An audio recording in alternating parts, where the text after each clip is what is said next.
Provoque en nosotros adoración a tu nombre, reconocimiento, Señor, a nuestro Rey y Salvador, nuestro Señor Jesucristo. Permítenos, Señor, aprender de ti en esta mañana. Lo pedimos en el nombre de nuestro Señor Jesucristo. Amén.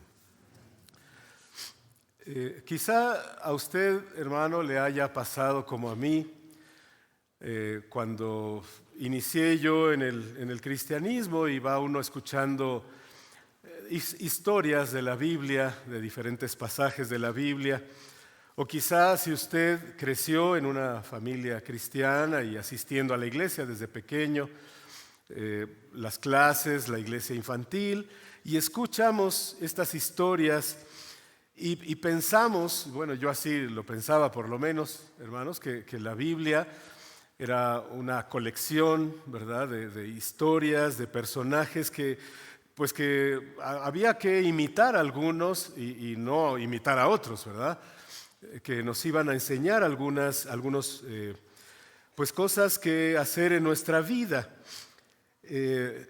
O también empecé a conocer un poco más y veía que el Antiguo Testamento era la historia de Israel, la historia de los judíos, la historia de algunos personajes, y inclusive, hermanos, como cristianos, como que le damos más importancia, más interés al Nuevo Testamento. Inclusive algunos programas de lecturas bíblicas leemos una vez el Antiguo Testamento y 2 veces el Nuevo Testamento. Entonces, y si bien es cierto, hermanos, que hay algunas profecías que se cumplieron con nuestro Señor Jesucristo, algunos estudiosos dicen que son alrededor de 300, yo sinceramente no me tomé el trabajo de contarlas, pero algunos calculan esto, que la mayoría o varias de ellas se concentran, se cumplieron en la última semana de vida de nuestro Señor Jesucristo antes de la crucifixión. Pero lo cierto, hermanos, es que la Biblia es una historia completa, es un relato completo. De hecho, el Señor Jesús les dijo a 2 de sus discípulos que iban camino a una aldea llamada Emaús, después de que su crucifixión y de su resurrección, les dijo así: «Oh insensatos y tardos de corazón», casi me lo estaba diciendo a mí, ¿verdad?, «para creer todo lo que los profetas han dicho. ¿No era necesario que el Cristo padeciera estas cosas y que entrara en su gloria?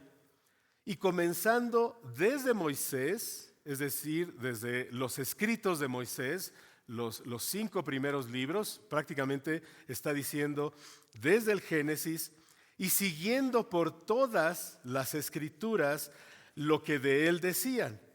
Entonces les habló de lo que de él decían todas las escrituras. Vemos, hermanos, entonces toda una historia que se cumple en la persona de nuestro Señor Jesucristo. Más adelante les dice a los 11: «Estas son las palabras que os hablé estando aún con vosotros, que era necesario que se cumpliese todo lo que está escrito de mí». Y vuelve a mencionar en la ley de Moisés, el Pentateuco, los 5 primeros libros, en los profetas, los escritos de los hebreos, la Biblia hebrea, por decirlo así, se divide en antiguos profetas anteriores, profetas posteriores, y luego dice, y en los salmos, hablando del resto de los escritos del Antiguo Testamento, que inician con el libro de los Salmos. Es decir, nuevamente, que se cumpliese todo lo que está escrito de mí en toda la Escritura, en todo el Antiguo Testamento. Además dice que les abrió el entendimiento para que comprendiesen las Escrituras. Eso lo encontramos en Lucas capítulo 24, del 44 al 45. Y hermanos, así lo entendieron los autores del Nuevo Testamento. Así lo entendieron los autores del Nuevo Testamento. En Cristo Jesús se cumplieron todas las expectativas anunciadas en el Antiguo Testamento, en toda la historia, no solo en puntos específicos profetizando en la venida de Jesucristo, del Mesías, sino toda la narrativa histórica, bíblica nos lleva al cumplimiento en Cristo Jesús. De hecho, nuestro pasaje que leímos, si gustan abrir sus Biblias, en el Evangelio de Mateo, en su capítulo 2, versículos 13 al 23,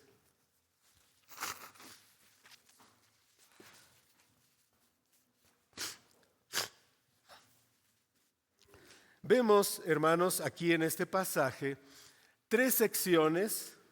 De hecho, Mateo lo entiende también el cumplimiento de las Escrituras en Cristo, obviamente, hermanos, ya bajo la inspiración del Espíritu Santo, dirigidos por Él, ¿verdad? Todos los autores ya lo hacen de esa manera. Y Mateo ya desde antes, desde la genealogía, estaba hablando acerca de que Jesucristo es hijo de David, es hijo de Abraham. En las predicaciones anteriores a esta, en esta época navideña, vimos cómo hubo cumplimientos en los versículos 18 al 25 de Mateo 1, en el capítulo 2 hasta nuestro pasaje. Y en este pasaje, hermanos, vemos 3 partes que se cumplen de alguna manera en lo que dice el Antiguo Testamento. De los versículos 13 al 15, Mateo 2, del 13 al 15, nos habla que después dice de que partieron ellos, los magos.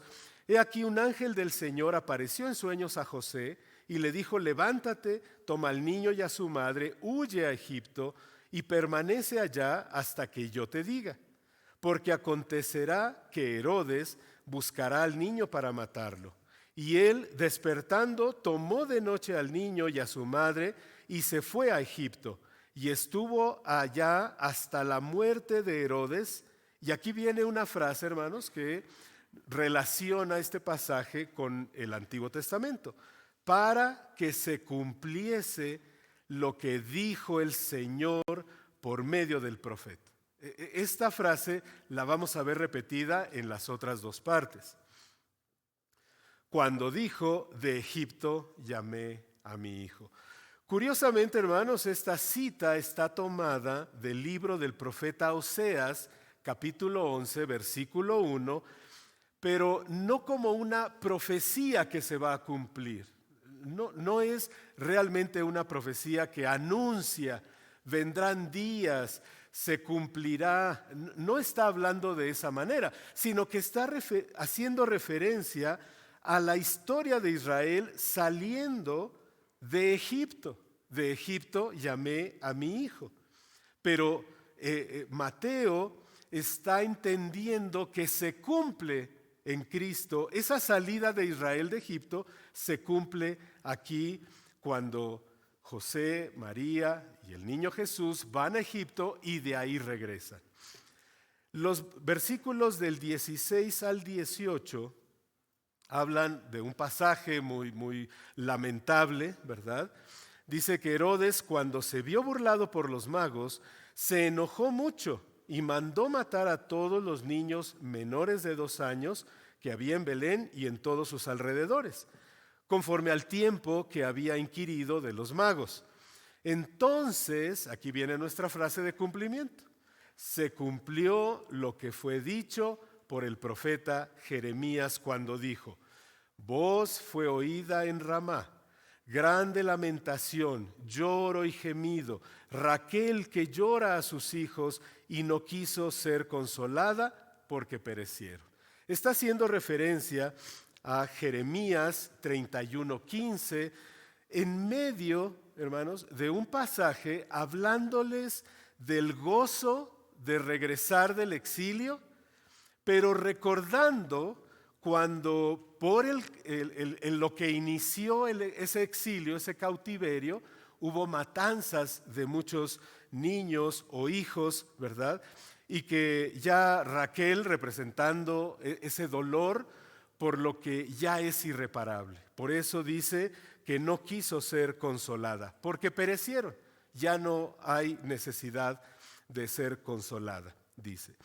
La tercera parte de nuestro pasaje, versículos 19 al 23, está más difícil de encontrar la relación, pero vamos a ver lo que dice.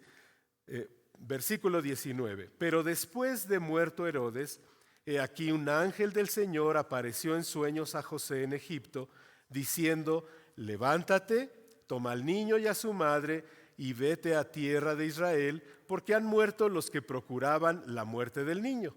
Entonces él se levantó, tomó al niño y a su madre, y vino a tierra de Israel. Pero oyendo que Arquelao reinaba en Judea, en lugar de Herodes su padre, tuvo temor de ir allá. Pero avisado por revelación en sueños, se fue a la región de Galilea y vino y habitó en la ciudad que se llama Nazaret. Y viene nuestra frase: para que se cumpliese lo que fue dicho por los profetas, que habría de ser llamado Nazareno. Hace referencia al pasaje, al versículo 1 de Isaías 11, donde se anuncia que un vástago, una vara, un retoño, iba a nacer, iba a retoñar del tronco de Isaí, del tronco que había sido cortado.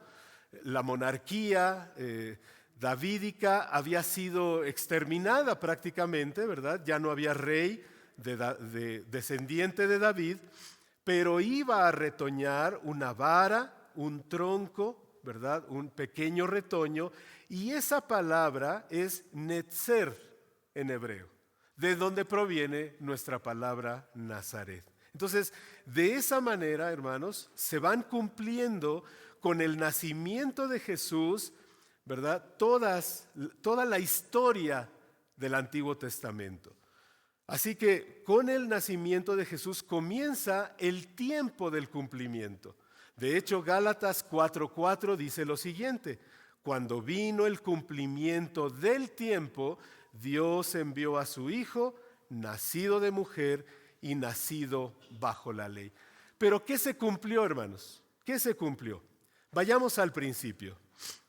Dice Dios en Génesis 1:28, y los bendijo Dios y les dijo: fructificad y multiplicaos, llenad la tierra y sojuzgadla, y señoread en los peces del mar, en las aves de los cielos y en todas las bestias que se mueven sobre la tierra. Dios estableció al hombre, formó al hombre y lo estableció para que administrara esta creación. Dios como rey, pidiendo, diciéndole, mandando al hombre que gobernara, que reinara, digamos, como un virrey, ¿verdad? Que gobernara en esta tierra con su nombre, con su imagen, ¿verdad? Y que de esa manera su reino se estableciera en la tierra. Versículo 31, y vio Dios todo lo que había hecho, y he aquí que era bueno en gran manera. Génesis 2:8 dice: y Jehová Dios plantó un huerto en Edén, al oriente, y puso allí al hombre que había formado. Versículo 15, para que lo labrara y lo guardase. Y Génesis 3:8 dice que Jehová se paseaba en el huerto al aire del día. Lo que vemos entonces, hermanos, es el reino de Dios establecido. Establecido Dios como el rey, Adán y su mujer como su pueblo, obedeciendo, representándolo a él, gobernando en esta tierra, en un lugar donde Dios tiene comunión con su pueblo, con los suyos, con sus hijos. Ahí está el reino de Dios. Podríamos decir que esa es la definición del reino de Dios. Dios gobernando a su pueblo en su lugar donde tienen plena comunión. De hecho, hay una frase que se va a ir repitiendo a lo largo de la Biblia: yo seré su Dios, ellos serán mi pueblo y moraré en medio de ellos. Pero ¿qué pasó, hermanos? El reino se perdió. Llega el enemigo de Dios, el diablo, la serpiente que es astuta, que engaña, que miente y no puede atacar al rey. Entonces ataca al pueblo de Dios y ataca la palabra de Dios. La pone en duda, luego la niega, ¿verdad? Atacando el carácter de Dios, diciendo que Dios está mintiendo, que no morirán, que serán como Dios, ¿verdad? Están escuchando una palabra alternativa, ya no la palabra de Dios, del reino de Dios, sino otra palabra. Y el ser humano decide por la autonomía, para gobernarse a sí mismo. Auto quiere decir uno mismo, ¿verdad? Y nomos es ley o norma, regla, ¿verdad? Entonces el hombre decide que él va a definir su gobierno sobre él, ya no a Dios, ¿verdad? Y entonces, hermanos, es ahí donde el reino de Dios es rechazado por el hombre. Se destruye esa relación de Dios de plena comunión. ¿Y cuál es la reacción de Dios? Pues hay maldición por rechazar la palabra de Dios y bendición si se someten a la palabra de Dios. Hay exilio, expulsión del reino, versículo 24 del capítulo 3 de Génesis. Entra la muerte, Génesis 2:17. Hay un conflicto perpetuo entre la serpiente y la mujer, versículo 15 de este capítulo 3 de Génesis. Hay un conflicto perpetuo también entre la simiente de la serpiente y la simiente de la mujer. Esa descendencia de ambos, ¿verdad? Va a ser un conflicto perpetuo y lo vemos a lo largo de toda la Biblia. Dos simientes, dos linajes, dos familias, como lo dice Juan 8, 42 y 44. Es decir, el reino de Dios fue destruido y necesita ser restablecido. Dios va a restablecer su reino, va a rescatar a su pueblo de ese exilio en el que quedó, ¿verdad?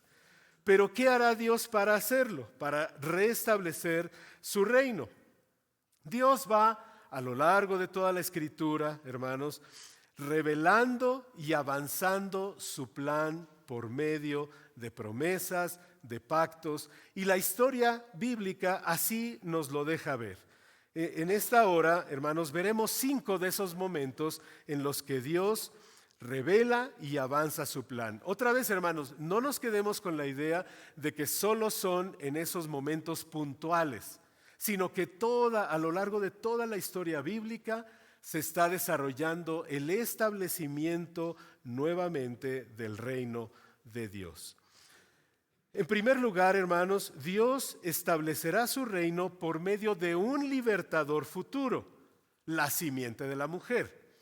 La palabra simiente no solo es una palabra colectiva, sino también individual. Una persona específica que descenderá de la mujer, ¿verdad? Será la que libere, restablezca el reino, destruyendo tanto a la serpiente como a su simiente. Habrá un conflicto, recibirá una herida temporal, pero destruirá finalmente a la serpiente, le dará una herida mortal.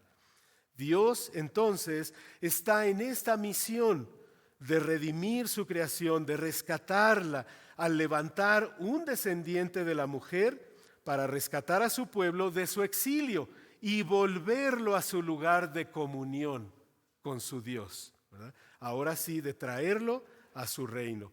Pero tendrá que quitar la maldición y traer bendición. Tendrá que destruir el pecado que trajo la maldición. Tendrá que restaurar al ser humano a su imagen para que lo represente de nuevo. Y tendrá que restablecer su presencia con su pueblo, para que una vez más el ideal se cumpla. Yo seré su Dios, ellos serán mi pueblo y moraré en medio de ellos. Tendrá que destruir a su enemigo y a su simiente. tendrá que hacer una nueva creación porque la primera fue destruida. Tendrá que ser un nuevo Adán, un segundo Adán, un nuevo rey mediador que lo represente fielmente, que represente a la raza humana fielmente, porque el primero falló. En segundo lugar, hermanos, Dios establecerá su reino por medio de Abraham.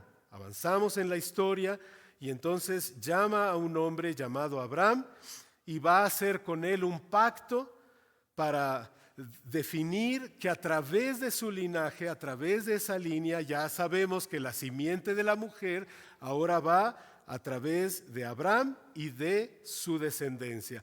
Por eso le dice que deje su tierra, deje su parentela, porque él le va a dar una tierra y le va a dar una descendencia también. Le va a dar, esta descendencia va a tomar forma nacional. Ahora, ¿verdad? Dios va a continuar con el establecimiento de su reino a través de una nación grande, pero también incluirá otras naciones. Génesis 17, del 4 al 6 nos lo dice, y además de su descendencia vendrán reyes. Dios le dará la tierra. Y Abraham no tenía hijo, Dios se lo da, ¿verdad? Le da a Isaac. Tenía 2 hijos, Isaac e Ismael, y la línea viene por Isaac. Isaac tiene 2 hijos y el linaje ahora viene por medio de Jacob. Jacob tiene 12 hijos y entonces, ¿por quién será el linaje? ¿A través de quién? Génesis 49:10 nos da la respuesta. Dice así: no será quitado el cetro de Judá, ni el legislador de entre sus pies. Y aquí sus pies nuevamente es un eufemismo de sus órganos genitales, de su simiente, de sus genes, pues, ¿verdad?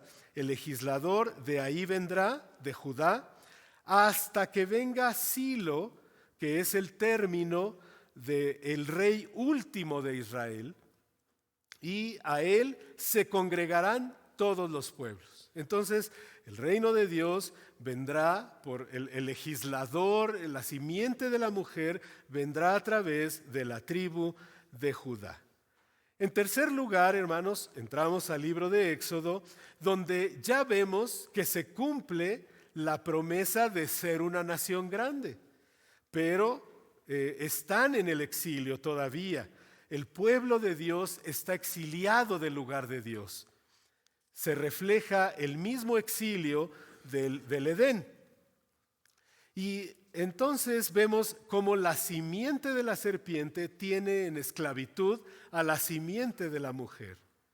¿Qué hará Dios para rescatar a su pueblo? Porque no basta, hermanos, con sacarlos de Egipto. Hay un problema en el corazón, hay pecado en el corazón.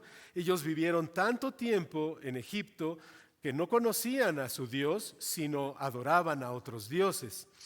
Entonces, no solo tiene que ser rescatado de la esclavitud de un pueblo, sino también rescatados de su propio pecado. Y entonces, esto forma parte ya del patrón de salvación futura para nosotros también. Una esclavitud externa, pero también una esclavitud interna. ¿Cómo lo resuelve Dios?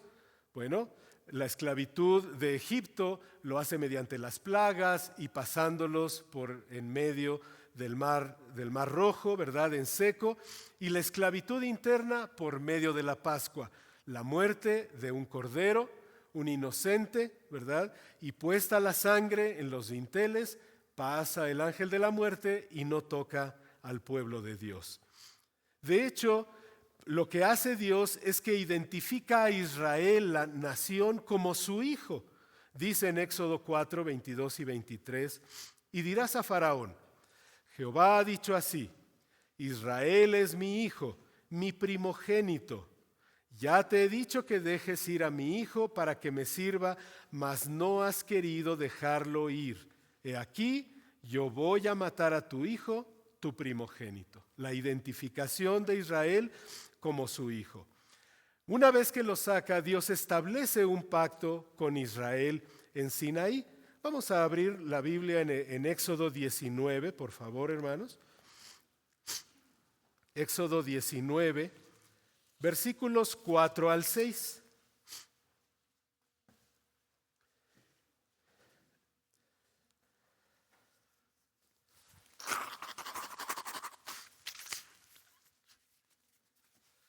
Dice así: vosotros visteis lo que hice a los egipcios y cómo os tomé sobre alas de águilas y os he traído a mí. Ahora pues, si diereis oído a mi voz y guardareis mi pacto, vosotros seréis mi especial tesoro sobre todos los pueblos, porque mía es toda la tierra. Y vosotros me seréis un reino de sacerdotes. Aquí está la función de la nación de Israel, lo que ellos debían cumplir como hijos de Dios, como representantes de Dios, como representantes de su reino. Iban a ser un reino de sacerdotes. Un sacerdote es el que es intermediario entre Dios y el pueblo, ¿verdad? Entre las demás naciones. Esa era la función de Israel. Y su carácter, dice, y gente santa, termina diciendo el versículo 6. Estas son las palabras que dirás a los hijos de Israel. Su función y su carácter, una nación diferente, una nación santa, una nación que refleje a Dios en su vida. Y creo, hermanos, que debemos ir viendo estos ejemplos, ¿verdad? Como hijos de Dios, como parte de su reino, que se aplican también para nosotros. Debemos reflejar a Dios y ser una nación precisamente que sea un reino de sacerdotes, que tengamos esa función. Dios además les da su palabra, hermanos, les da su ley, la palabra autoritativa del rey en este periodo del Éxodo. Y les da además su presencia a través del tabernáculo. Lo que hace con el tabernáculo es darles su presencia. ¿Recuerdan? Seré su Dios, ellos serán mi pueblo y moraré en medio de ellos. Por eso les manda construir el tabernáculo. Dice en Éxodo 29, a partir del 42, dice: esto será el holocausto continuo por vuestras generaciones, a la puerta del tabernáculo de reunión, delante de Jehová, en el cual me reuniré con vosotros para hablaros ahí. Allí me reuniré con los hijos de Israel, y el lugar será santificado con mi gloria. Y santificaré el tabernáculo de reunión y el altar, santificaré asimismo a Aarón y a sus hijos para que sean mis sacerdotes. Un nuevo templo, hermanos, prácticamente. Ahí están los hijos de Israel sirviéndole y Dios estando en medio de ellos. Un nuevo Edén, un nuevo templo, prácticamente eso estamos viendo en esta descripción. Por eso Dios les da el sacerdocio y por eso les da los sacrificios para que Dios pueda morar en medio de un pueblo pecador, ¿verdad? Tiene que ser a través de un sacrificio y de un sacerdocio, de un intermediario, es lo que hace posible que Dios more entre ellos porque son pecadores. Y otra vez prefigura, hermanos, para un reino eterno se necesita un sacerdote perfecto y un sacrificio perfecto, nuestro Señor Jesucristo, ¿verdad? Dios los lleva a su lugar. Finalmente los lleva a su lugar. Deuteronomio capítulo 1, versículo 8, lo define así: mirad, yo os he entregado la tierra, entrad y poseed la tierra que Jehová juró a vuestros padres, Abraham, Isaac y Jacob, que les daría a ellos y a su descendencia después de ellos. Pero vean, hermanos, también les dice que si ellos obedecen el pacto, obedecen su palabra, habrá bendición. Deuteronomio 28, 1 y 2. Pero Si desobedecen, entonces traerá maldición a ellos. También en el capítulo 28 de Deuteronomio, versículo 15, dice: pero acontecerá, si no oyeres la voz de Jehová tu Dios, para procurar cumplir todos sus mandamientos y sus estatutos que yo te intimo hoy, que vendrán sobre ti todas estas maldiciones y te alcanzarán.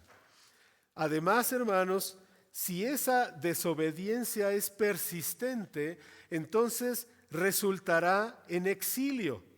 Deuteronomio 28, versículo 58, si no cuidares de poner por obra todas las palabras de esta ley que están escritas en este libro, temiendo este nombre glorioso y temible, Jehová tu Dios, versículo 63, así como Jehová se gozaba en haceros bien y en multiplicaros, así se gozará Jehová en arruinaros y en destruiros, y seréis arrancados de sobre la tierra, a la cual entráis para tomar posesión de ella, y Jehová te esparcirá por todos los pueblos, desde un extremo de la tierra hasta el otro extremo, y ahí servirás a dioses ajenos que no conociste tú ni tus padres, al leño y a la piedra.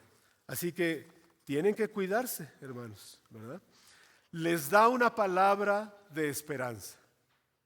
Capítulo 30, versículos 1 al 3, ¿verdad? Deuteronomio 30, 1 al 3, hay una palabra de esperanza. Sucederá que cuando hubieren venido sobre ti todas estas cosas, la bendición y la maldición que he puesto delante de ti, y te arrepintieres en medio de todas las naciones donde te hubiere arrojado Jehová tu Dios, y te convirtieres a Jehová tu Dios y obedecieres a su voz conforme a todo lo que yo te mando hoy, tú y tus hijos, con todo tu corazón y con toda tu alma, entonces Jehová hará volver a tus cautivos y tendrá misericordia de ti y volverá a recogerte de entre todos los pueblos a donde te hubiere esparcido Jehová tu Dios. No lo pudieron cumplir, hermanos, no pudieron obedecer. Entonces añade en el versículo 6,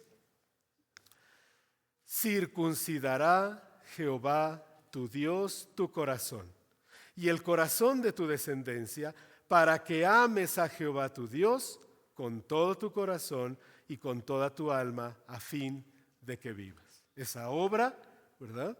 Es la que hace el Espíritu Santo en nuestro corazón, ¿verdad? Para que podamos amar a Dios y obedecerlo por completo, ¿verdad? Luego, hermanos, en cuarto lugar, ¿verdad? Ya vimos que Dios lo hará mediante un redentor, la simiente de la mujer. Ya vimos que toma forma nacional de la descendencia de Abraham. Y ahora vamos a ver, bueno, ya vimos que también establece su pacto con ellos. En cuarto lugar, Dios establecerá su reino por medio de un rey mesiánico, por medio de un rey mesiánico. Entran a la tierra y son incapaces de obedecer a Dios. El libro de Jueces nos narra que son rebeldes y que necesitan un rey mediador. En el libro de Ruth termina con una genealogía que nos lleva desde Ruth y Booz hasta David el rey. Como si el mensaje de Jueces fuera: necesitamos un rey. Y el mensaje de Ruth dijera: Dios está levantando un rey de la familia de David. De hecho, se lo confirma a David. Segundo libro de Samuel, en el capítulo 7, todo el capítulo le promete las mismas cosas que Abraham, pero además le dice que será una dinastía eterna. Un hijo tuyo reinará, ¿verdad? Ahí en el capítulo 7 del segundo libro de Samuel. Y parece que hay un periodo de éxito, hermanos, como que si el reino ya se hubiera establecido con David y con Salomón. Ya los enemigos ya están sujetados, hay tributos de las naciones. Salomón ya no es el tabernáculo, sino que edifica un templo, una morada permanente para que Dios esté en su pueblo. La gloria de Jehová descendió, dice. Pero, hermanos, no se estableció el reino eterno, ¿verdad? El reino se divide, no son fieles al pacto. Israel en el norte, Judá en el sur. Finalmente es Israel exiliado a Siria, Judá es exiliado a Babilonia. Después de 70 años, Judá regresa a la tierra, pero hermanos, el exilio no termina. No termina porque no se establece la monarquía. No regresa un rey al trono de Israel, sino que están bajo un rey extranjero, Persia, Grecia, Roma. Es decir, todavía no se están viviendo los cumplimientos de las promesas del reino. Y esta es la expectativa en el Nuevo Testamento. Desde la perspectiva de la nación judía, esa promesa de un futuro éxodo que resultará en el rescate, en el dominio de los enemigos, en el establecimiento del reino, todavía no ha ocurrido. La gloria de Dios, algunos que fueron testigos de aquel templo, vieron este nuevo templo y lloraron porque dijeron, la gloria de Dios no ha regresado. Se casaron con los habitantes de Canaán, seguían infieles al pacto, y al terminar el Antiguo Testamento entonces vemos que el exilio sigue todavía, hermanos. Todavía está esa expectativa de un nuevo regreso, de un nuevo éxodo, de una nueva salida de esa esclavitud. Y en quinto lugar, hermanos, vemos la expectativa profética. Los profetas comenzaron a hablar de un tiempo futuro, cuando Dios cumpliría todas sus promesas que había hecho a lo largo de esa historia, cuando el reino de Dios sería establecido. Y voy a resumir, hermanos, cuál era la esperanza básica de esta expectativa de los profetas. ¿Cuál era la esperanza básica? Vamos a Isaías capítulo 40, por favor, hermanos. Isaías capítulo 40, versículos 1 al 5. La esperanza que tenían, hermanos, los profetas, la esperanza básica, ¿sí?, era que Jehová mismo viene a establecer su reino, que Jehová mismo había de venir. Esa era la expectativa que ellos tenían. Dice Isaías 40, 1 al 5. Consolaos, consolaos, pueblo mío, dice vuestro Dios. Hablad al corazón de Jerusalén. Decidle a voces que su tiempo es ya cumplido, que su pecado es perdonado, que doble ha recibido de la mano de Jehová por todos sus pecados. Voz que clama en el desierto, preparad camino a Jehová. Enderezad calzada en la soledad a nuestro Dios. Todo valle sea alzado y bájese todo monte y collado, y a lo torcido se enderece, y lo áspero se allane, y se manifestará la gloria de Jehová, y toda carne juntamente la verá. La encarnación de Dios. Porque la boca de Jehová ha hablado. Así que ellos esperaban a Jehová mismo, que viniera a restablecer su reino. Dice el versículo 6, voz que decía, da voces. Y yo respondí, ¿qué tengo que decir a voces? Que toda carne es hierba, y toda su gloria como flor del campo. La hierba se seca, y la flor se marchita, porque el viento de Jehová sopló en ella. Ciertamente como hierba es el pueblo. Sécase la hierba, marchítase la flor, mas la palabra del Dios nuestro permanece para siempre. Súbete sobre un monte alto, anunciadora de Sión. Levanta fuertemente tu voz, anunciadora de Jerusalén. Levántala, no temas. Di a las ciudades de Judá, ved aquí al Dios vuestro. He aquí que Jehová el Señor vendrá con poder, y su brazo señoreará. He aquí que su recompensa viene con él, y su paga delante de su rostro. como pastor apacentará su rebaño, en su brazo llevará los corderos y en su seno los llevará, pastoreará suavemente a las recién paridas. ¿No nos recuerda a nuestro Señor? Viniendo, ¿verdad? Los profetas veían una sola venida de Dios. Nosotros vemos ya, estamos entre las dos venidas, ¿verdad? La venida tierna como pastor, apacentando la primera vez, pero vendrá con poder, con su brazo poderoso, ¿verdad? Entonces, el Señor vendrá con poder y su brazo señoreará. Se cumplirá, hermanos. Pero esa era la expectativa básica de los profetas. Un mensajero vendrá antes de que venga Jehová, ¿verdad? Trayendo un anuncio. Vean el anuncio aquí mismo en Isaías capítulo 52, 7 al 8. Isaías 52, 7 al 8. Antes de que viniera Jehová a establecer su reino, viene un mensajero. Y ese mensajero lo describe aquí. Isaías 52, 7 al 8. Cuán hermosos son sobre los montes los pies del que trae alegres nuevas, del que anuncia la paz, del que trae nuevas del bien, buenas nuevas, buenas noticias, el evangelio, del que publica salvación, del que dice a Sión, tu Dios reina. Voz de tus atalayas alzarán la voz, juntamente darán voces de júbilo, porque ojo a ojo verán que Jehová vuelve a traer a Sión. Paradójicamente, hermanos, al mismo tiempo que esperaban a Jehová, hay otros pasajes que mencionan el restablecimiento del reino, el siervo de Jehová trayendo a Israel de nuevo, al remanente de Israel, ¿verdad? Un Mesías, un Cristo, ¿verdad? Y entonces es un mismo evento, hermanos.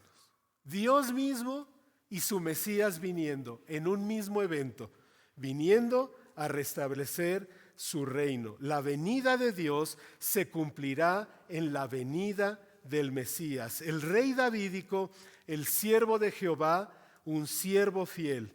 Dice Isaías 42:1, he aquí mi siervo, yo le sostendré, mi escogido en quien mi alma tiene contentamiento, he puesto sobre él mi espíritu, él traerá justicia a las naciones. ¿Cuándo se cumplirá, hermanos? ¿Cuándo se cumplirá? Dicen también las Escrituras que esto será en los días postreros o los últimos días o los días venideros. Génesis 49:1 dice, y llamó Jacob a sus hijos y dijo, juntaos y os declararé lo que ha de acontecer en los días venideros. Isaías 2:2, acontecerá en lo postrero de los tiempos que será confirmado el monte de la casa de Jehová como cabeza de los montes y será exaltado sobre los collados. Y correrán a él todas las naciones. Oseas 3:5. Después volverán los hijos de Israel y buscarán a Jehová su Dios y a David su rey y temerán a Jehová y a su bondad en el fin de los días. Daniel 2:28. Pero hay un Dios en los cielos, el cual revela los misterios, y él ha hecho saber al rey Nabucodonosor lo que ha de acontecer en los postreros días. ¿Cuándo comienzan los postreros días? ¿Cuál es el momento en que Jehová viene para establecer su reino y comenzar esa época de los postreros días? ¿Cuándo se cumple? Con el nacimiento de nuestro Señor Jesucristo, hermanos. Con la venida de Cristo. Los santos del Antiguo Testamento esperando ese día del Señor, ese día donde va a iniciar la redención completa, el final del pecado, donde los corazones serán transformados, donde habrá un sacrificio que para siempre quite el pecado, Dios transformará el corazón del ser humano, pondrá su ley en su corazón para una obediencia perfecta. Dios pondrá el Espíritu Santo en ellos, la habilidad y el poder de cumplir y obedecer su palabra. Jesús entonces cumple con todas las promesas de todo el Antiguo Testamento. No solo las profecías puntuales, hermanos, sino toda la historia llega a su cumplimiento en Cristo Jesús. Así lo entendieron los autores del Nuevo Testamento.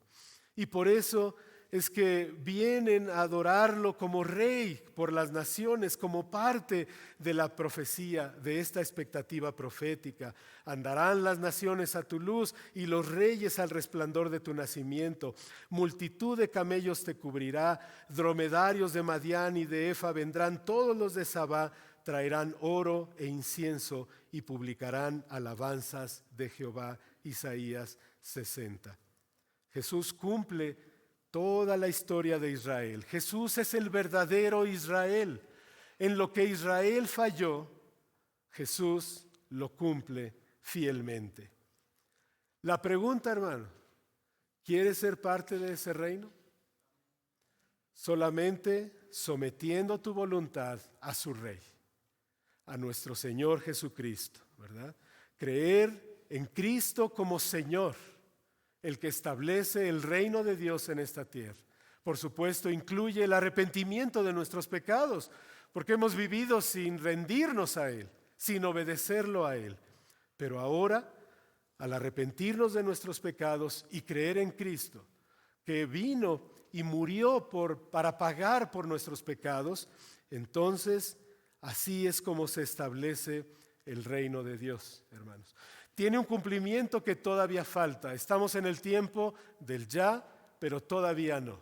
Vendrá nuestro Señor Jesucristo y vendrá a establecer perfectamente su reino en esta tierra. Oremos al Señor.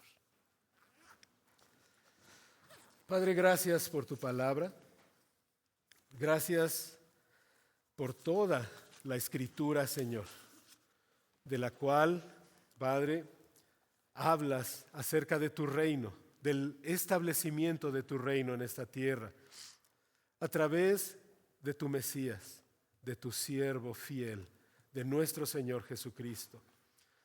Un siervo que sabía que vendría a sufrir, a dar su vida, el siervo sufriente, y sabiéndolo vino voluntariamente por amor al ser humano. Gracias, Señor, porque tú nos das la posibilidad ya no de estar exiliados, sino de formar parte de tu reino. Nos libertas del yugo opresor de la maldad, del pecado, del diablo, de este mundo, y nos trasladas a la gloriosa y maravillosa presencia de tu reino, Señor. Gracias por la obra de Cristo. Permite, Señor, que los que todavía no forman parte de tu reino, que están aquí, Señor, puedan serlo, puedan arrepentirse de sus pecados, poner toda su fe y su confianza en Cristo Jesús, nuestro Señor, nuestro Dios, quien dio su vida en rescate por la nuestra, que nos ha traído a ser sus hijos, para ahora ser testigos y reflejar su imagen a todo el mundo. Gracias, Señor, por tu palabra, en el nombre de Cristo Jesús. Amén.